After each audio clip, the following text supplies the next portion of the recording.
I'm going to start the show by telling you a story about a guy that goes to his rabbi and says, "Rabbi, you never believe what happened to me.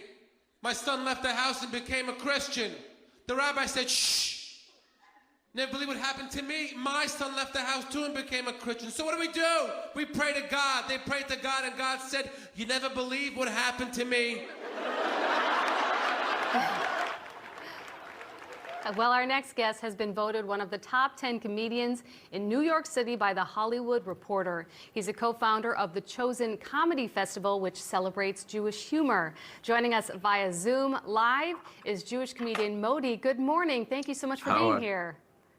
All right, pleasure to be here. So how does it feel bringing laughter to your audience at this particular time with so many people who are your fans being Jewish themselves or Israeli amid these challenging times for Israel? It's been crazy. I was actually the week before the war began in Israel doing shows during the holiday of Sukkot. And when the war began Saturday, I flew to Paris.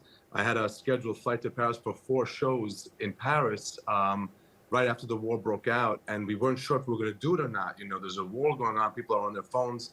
And then we decided to lean in and do the shows. And people are coming to the shows. And it's just giving them an hour and 20 minutes of relief, and it's so important now. I've never felt more important to doing comedy more important than now. I just came from a tour in Berlin, Frankfurt, Belgium, and also Amsterdam, and just to see people turn their phone off for an hour and 20 minutes and just laugh. And at the end, I sing Hatikva, the Israeli national anthem, with them, and people are just so happy and crying and of happiness. I have to imagine that's a different feeling for one of your shows. There must be a different energy in the room, a different feeling of kinship, I suppose, when you're doing your show at a time like this. Unity. I call it unity or Mashiach energy, Messianic energy. I feel like when I do these shows now, and I feel everybody, all types of Jews, people who are not Jewish, gay, straight, Sephardic, Ashkenazi, super Orthodox, Reformed Jews, all laughing together for an hour and 20 minutes. It's just, for me, that's Mashiach energy. That's just unity and happiness and harmony. And I wish the world could be 24/7 like that, but at least I can create that for an hour and 20 minutes.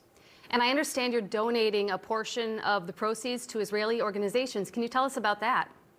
Yeah, a part of the shows, of this upcoming shows now, and the tour that I have in 2024, proceeds go to either FIDF, Friends of the Israeli Defense Forces, United Hatzalah, which is the volunteer ambulance corps in Israel, and Magen David Adom, the ambulance service in Israel, and it's my way of helping.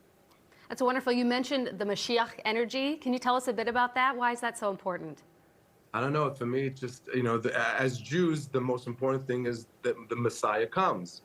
I think it's for other religions as well. We call it Mashiach.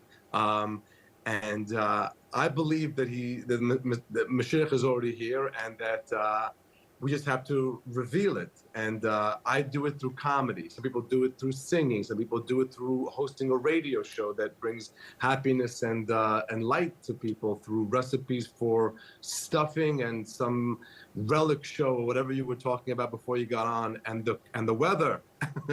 Delivering the weather with a happy tone.